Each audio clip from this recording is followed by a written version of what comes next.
നമസ്കാരം, ജിത സുജിത്താണ്. പുതിയൊരു വീഡിയോയിലേക്ക് എല്ലാവർക്കും സ്വാഗതം. 8 മാസത്തിന് ശേഷമാണ് ഞാനൊരു വീഡിയോയുമായിട്ട് വന്നിരിക്കുന്നത്. വിശ്രമവേളകൾ ആനന്ദകരമാക്കൂ എന്ന് കേട്ടിട്ടില്ലേ? കളിപ്പാട്ടം എന്ന മൂവിയിൽ മോഹൻലാൽ സാർ പറയുന്നതാണ്.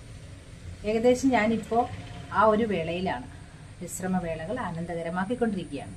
എൻ്റെ വിശ്രമവേളകൾ ഞാൻ കൂടുതൽ ആഗ്രഹിച്ചിരുന്നത്, ആനന്ദകരമാക്കാനായിട്ട് ഇഷ്ടപ്പെട്ടിരുന്നത് ഫോട്ടോഷൂട്ട് നടത്തുക, റീൽസ് എടുക്കുക, ഡാൻസ് ചെയ്യുക, ആക്ടിങ് ചെയ്യുക, അങ്ങനെയുള്ള രീതിയിലായിരുന്നു. ഇപ്പോൾ അതിന് പറ്റാത്തൊരു സാഹചര്യം ആയതുകൊണ്ട് ബുക്സ് റീഡിങ്ങിലേക്ക് കടന്നിരിക്കുകയാണ്. അതും എനിക്ക് ഇഷ്ടപ്പെട്ട മേഖലയായതുകൊണ്ട് ബോറടിക്കില്ല. ഇപ്പം നമ്മൾ കുറേ വീഡിയോസ് കാണുന്നില്ലേ, എങ്ങനെയാണ് നമ്മളുടെ ജീവിതം നമ്മൾ തന്നെ തീരുമാനിക്കുന്നത്, അതിനെന്താണ് ചെയ്യേണ്ടത്, എന്താണ് ലോ ഓഫ് അട്രാക്ഷൻ എന്നതിനെക്കുറിച്ചൊക്കെ പറയുന്ന ഒരു ബുക്ക്, ദ സീക്രട്ട്. അത് റോണ്ട ബേണിൻ്റെയാണ് പുസ്തകം. അത് മലയാളത്തിലേക്ക് വിവർത്തനം ചെയ്തിരിക്കുന്നത് സുരേഷ് ആറാണ്. അപ്പോൾ അദ്ദേഹത്തിൻ്റെ ഒരു ബുക്ക് ഞാൻ വായിക്കുകയാണ്. ഇപ്പോൾ ഇടുന്ന ഈ ഓരോ വീഡിയോസും നിങ്ങൾക്കും കൂടെ പ്രയോജനകരമാകുകയാണെങ്കിൽ അത് നല്ലതല്ലേ? നോക്കൂ. അപ്പോൾ അതിന് വേണ്ടിയിട്ട് ഞാൻ ഈ ഒരു ബുക്ക് നിങ്ങളുമായിട്ട് പരിചയപ്പെടുത്തുകയാണ്. ഇനിയുള്ള കുറേ വീഡിയോസിൽ എൻ്റെ ഈ ഒരു ബുക്കിൻ്റെ ഡീറ്റെയിൽസ് ആയിരിക്കും നിങ്ങൾക്കായിട്ട് ഷെയർ ചെയ്യുക. എല്ലാവരും കാണുക. എന്നിട്ട് നമുക്ക് അതിന് വേണ്ടിയിട്ടൊന്ന് പരിശ്രമിച്ച് നോക്കാം, മാറ്റങ്ങൾ വരുമോ ഇല്ലയോ എന്നുള്ളത്. അത് ചെയ്ത് നോക്കിയിട്ട് മാറ്റങ്ങൾ വരുന്നവർ കമൻറ്റ് സെക്ഷനിൽ വരിക. ഞാനിത് പഠിച്ചതൊന്നുമല്ല കേട്ടോ, ഇത് നിങ്ങളെ വായിച്ച് കേൾപ്പിക്കുകയാണ്. വായിച്ച് കേൾപ്പിച്ചിട്ട് നമുക്കൊന്നിച്ച് ചെയ്ത് നോക്കാം. ഓക്കെ.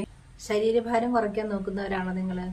ഇപ്പോൾ ഓരോരോ വീഡിയോസ് കണ്ടിട്ടില്ലേ? 100-ൽ നിന്ന് 50-ലേക്ക് എത്തി, 120-ൽ നിന്ന് 70-ലേക്ക് എത്തി, അങ്ങനെ ചിന്തിക്കുന്നവരാണോ നിങ്ങൾ? അങ്ങനെയുള്ളവർക്ക് ഒരു എന്താ പറയുക, മാനസികമായിട്ട് തയ്യാറെടുക്കാൻ കൂടെ പറ്റിയൊരു പുസ്തകം എൻ്റെ കയ്യിലുണ്ട് കേട്ടോ. The secret. കാണുന്നില്ലേ? കണ്ടോ? The secret. അത് റോണ്ട ബേണിൻ്റെ ഒരു പുസ്തകമാണ്.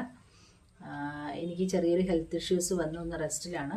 അപ്പോൾ ഈ സമയത്ത് നമുക്ക് മാനസികമായിട്ട് നമ്മളുടെ മനസ്സൊക്കെ ഒന്ന് റെഡി ആവാനായിട്ട് പറ്റിയൊരു പുസ്തകമാണിത്. ഇന്നലത്തെ വരെ പോട്ടെ, ഇന്നു മുതൽ നമ്മളുടെ ഓരോ ദിവസവും നമ്മൾക്ക് എഴുതി വയ്ക്കാം. നമ്മളുടെ ജീവിതം ഇന്നതുപോലെ ആവണം, നമ്മളുടെ ഓരോ ദിവസം ഇന്നതുപോലെ ആവണം എന്നുള്ളത് നമ്മൾക്ക് എഴുതി വയ്ക്കാം എന്നുള്ളതാണ് ഇതിനകത്ത് പറയുന്നത്. അപ്പോൾ ഞാൻ വെയിറ്റ് ലോസിൻ്റെ കാര്യമാണ് പറഞ്ഞു വരുന്നത്. ഇതിനകത്ത് കണ്ടോ? കാണാമോ നിങ്ങൾക്ക്? കണ്ടോ? രഹസ്യവും നിങ്ങളുടെ ശരീരവും. ഇതിലെന്താ പറയുന്നതെന്നറിയോ? ശരീരഭാരം കൂടുതലാണ്, കുറേ ഭാരം കുറയ്ക്കണം എന്ന് ആഗ്രഹിക്കുന്ന ആളുകൾക്ക് ഈ പുസ്തകം എങ്ങനെ ഉപയോഗപ്പെടുത്താം എന്ന് നമുക്ക് നോക്കാം. കേട്ടോ. ആദ്യമായിട്ട് അറിയേണ്ട കാര്യം, നിങ്ങൾ ഭാരം കുറയ്ക്കുക എന്നതിൽ തന്നെ ശ്രദ്ധ കേന്ദ്രീകരിച്ചാൽ ഭാരം കുറയ്ക്കേണ്ടതുണ്ട് എന്ന കാര്യം തന്നെ നിങ്ങളിലേക്ക് തിരിച്ച് ആകർഷിക്കപ്പെടും. അതിനാൽ ഭാരം കുറയ്ക്കേണ്ടതുണ്ട് എന്നതിനെ മനസ്സിൽ നിന്ന് എടുത്തു കളയുക. ഭക്ഷണ നിയന്ത്രണം വലിയ ഗുണം ചെയ്യാത്തതിന്റെ കാരണം ഇതാണ്. ഭാരം കുറയ്ക്കുക എന്നതിൽ തന്നെ കേന്ദ്രീകരിച്ചാൽ ഭാരം കുറയ്ക്കേണ്ടതാണ് എന്ന അവസ്ഥയെ തുടർച്ചയായി നിങ്ങൾ ആകർഷിക്കും. എന്താണെന്ന് മനസ്സിലായോ? അതായത് നമ്മൾ ഭാരം എന്ന് പറയാണ്ട് മെലിയുക എന്ന് പറയണം. ഭാരം കുറയ്ക്കുക എന്ന് പറയണ്ട. അപ്പം നമ്മൾ കൂടുതൽ ചിന്തിക്കുന്ന എന്തിനെ കുറിച്ചാ? ഭാരം എന്നതിനെ കുറിച്ചാണ്. അപ്പം അതുകൊണ്ട് നമ്മൾ എന്ത് ഭക്ഷണം കഴിച്ചാലും ഭാരം കൂടുക എന്നൊരവസ്ഥയിലേക്ക് വരും. ഞാൻ എന്ത് കഴിച്ചാലും വണ്ണം വയ്ക്കുന്ന ഒരവസ്ഥയാണ്, അല്ലെങ്കിൽ 2 പ്രസവിച്ചു കഴിഞ്ഞാൽ വണ്ണം വയ്ക്കുന്ന ഒരവസ്ഥയാണ്, ഭാരം കൂടുന്ന ഒരവസ്ഥയാണെന്ന് നമ്മളിങ്ങനെ മനസ്സിനെ അതിങ്ങനെ റെഡിയാക്കി വെച്ചേക്കുകയാണെന്നുള്ളതാണ് ഇതിനകത്ത് പറയുന്നത്. അപ്പം അങ്ങനെ പറയണ്ട. ഭാരം കൂടുക അല്ലെങ്കിൽ ഭാരം കുറയ്ക്കുക എന്ന് പറയണ്ട. നമ്മൾ ചിന്തിക്കേണ്ടത് എന്താ? മെലിയുക. ഭാരം എന്നുള്ളൊരു വാക്ക് അവിടെ ഉപയോഗിക്കേണ്ട എന്നുള്ളതാണ് ഇവർ പറയുന്നത്. അടുത്തത് എന്താണെന്നറിയോ? രണ്ടാമത്തെ കാര്യം, ഭാരക്കൂടുതൽ എന്ന അവസ്ഥ ഉണ്ടായത് തന്നെ നിങ്ങൾ ആ രീതിയിൽ ചിന്തിച്ചത് കൊണ്ടാണ്. ഏറ്റവും ലളിതമായി പറഞ്ഞാൽ, ഒരാൾക്ക് ഭാരക്കൂടുതൽ ഉണ്ടെങ്കിൽ അതുണ്ടായത് അറിഞ്ഞോ അറിയാതെയോ അയാൾക്കുണ്ടായ തടിച്ച ചിന്തകൾ കാരണമാണ്. മെലിഞ്ഞ ചിന്തകൾ മനസ്സിലുള്ള ആൾക്ക് തടി കൂടുതലാകുക സാധ്യമല്ല. ആകർഷണ തത്വത്തിന് എതിരാണിതെന്ന്. ഈ ഒരു രഹസ്യമെന്ന ബുക്കിൽ ആകർഷണ സിദ്ധാന്തം, അട്രാക്ഷൻ, ലോ ഓഫ് അട്രാക്ഷനെ കുറിച്ചാണ് കൂടുതൽ പറയുന്നത്. അപ്പോൾ ഇതാണ് അതിൽ പറയുന്നത്. ഭാരം കൂടുക എന്ന് നിങ്ങൾ പറയണ്ട. തടിച്ച ചിന്തകൾ, മെലിഞ്ഞ ചിന്തകളെ കുറിച്ചാണ് നമ്മൾ ചിന്തിക്കേണ്ടത് എന്നാണ് പറയുന്നത്. കേട്ടോ? അതുപോലെ തന്നെ അടുത്തത്, നിങ്ങളുടെ തൈറോയിഡ് പ്രവർത്തനം അല്പം കുറവാണ്, മെറ്റബോളിസം ശരിക്ക് പ്രവർത്തിക്കുന്നില്ല, തടി കൂടുതലായത് പാരമ്പര്യം കാരണമാണ് എന്നൊക്കെ ഒരാളോട് പറഞ്ഞാൽ അതെല്ലാം തടിച്ച ചിന്തകൾ ചിന്തിക്കാനുള്ള ഒഴിവ് കഴിവുകളാവും. മേൽപ്പറഞ്ഞ വ്യവസ്ഥകൾ നിങ്ങൾക്ക് ബാധകമാണെന്ന് നിങ്ങൾ അംഗീകരിച്ചാൽ, അത് വിശ്വസിച്ചാൽ, അത് നിങ്ങളുടെ വൈകാരിക അനുഭവമാകും. നിങ്ങൾ കൂടുതൽ ശരീരഭാരത്തെ ആകർഷിച്ചുകൊണ്ടേയിരിക്കും എന്നാണ് പറയുന്നത്. അതായത് നമ്മൾ വർക്കൗട്ട് ചെയ്തിട്ടും വണ്ണം കുറയാതെ വരുന്ന ഒരവസ്ഥയിൽ നമ്മൾ പറയും, ഓട്ടോമാറ്റിക്കായിട്ട് നമ്മൾ പറഞ്ഞു പോകും. എൻ്റെ ഒരു കാര്യം അങ്ങനെ തന്നെയായിരുന്നു. എത്ര വർക്കൗട്ട് ചെയ്താലും 2 കിലോ കുറയേണ്ടടുത്ത് 1/2 കിലോ കുറയുന്ന ഒരവസ്ഥയാണ്. അപ്പം ഞാൻ പറയും, എൻ്റെ അമ്മ തടിച്ചിട്ടാണ്, എൻ്റെ ഫാമിലി മൊത്തം തടിച്ചിട്ടാണ്, അപ്പോൾ പിന്നെ ഞാൻ എങ്ങനെയാണ് വെയിറ്റ് കുറയുക എന്നൊരു സംസാരം ഉണ്ടാവാറുണ്ടായിരുന്നു എൻ്റെ ഭാഗത്തുനിന്ന്. അപ്പോൾ ഇനി അങ്ങനെ പറയണ്ട എന്നുള്ളതാണ് നമ്മൾ ഓരോരുത്തരോടും ഈ ഒരു ബുക്ക് പറയുന്നത് കേട്ടോ. അപ്പം നമ്മൾ വെയിറ്റിനെ ആകർഷിച്ചു കൊണ്ടിരിക്കും എന്നാണ്, ഭാരക്കൂടുതലിനെ ആകർഷിച്ചു കൊണ്ടിരിക്കും എന്നാണ് റോണ്ട ബെൺ പറയുന്നത്. അടുത്തത്, എൻ്റെ 2 പെൺമക്കളെ പ്രസവിച്ച ശേഷം എനിക്ക് തടിയും ഭാരവും കൂടുതലായി.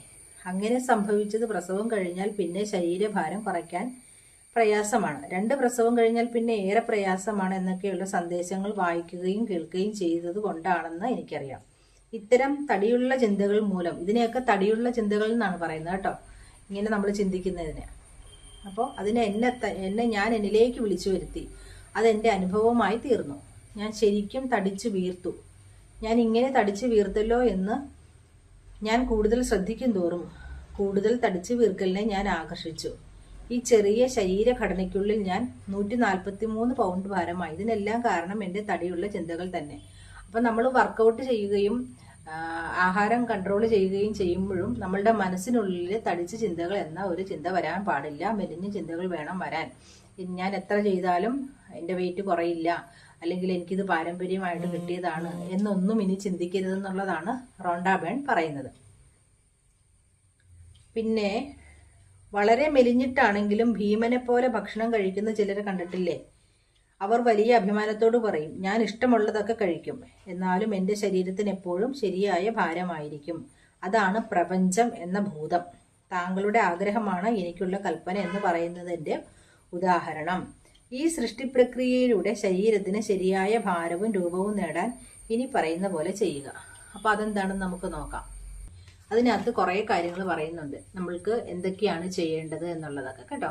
ഇതിനകത്ത് പറഞ്ഞതിൻ്റെ രത്ന ചുരുക്കം ഇതാണ്. നമ്മൾ വെയിറ്റ് കുറയ്ക്കാനായിട്ട് താല്പര്യപ്പെടുന്നവർ അതിനായിട്ട് ഇറങ്ങുമ്പോൾ വെയിറ്റ് കുറയും എന്ന് തന്നെ ചിന്തിക്കുക. അവിടെ വെയിറ്റ് എന്നുള്ള ഒരു വേടേ പറയാൻ പാടില്ല. അത് പറയാൻ പാടില്ല എന്നല്ല, നമ്മുടെ മനസ്സിൽ ചിന്തിക്കാനേ പാടില്ല എന്നുള്ളതാണ്. മെലിഞ്ഞ ചിന്തകൾ എന്നാണ് ഇതിനകത്ത് പറഞ്ഞിരിക്കുന്നത്. ആ ഒരു മെലിഞ്ഞ ചിന്തകളുമായിട്ട് നമുക്ക് മുന്നോട്ട് പോകാം. ഞാൻ വരുന്നുണ്ട്. കാരണം എൻ്റെ വെയിറ്റ് ഇപ്പോൾ കൂടിക്കൊണ്ടിരിക്കുകയാണ്.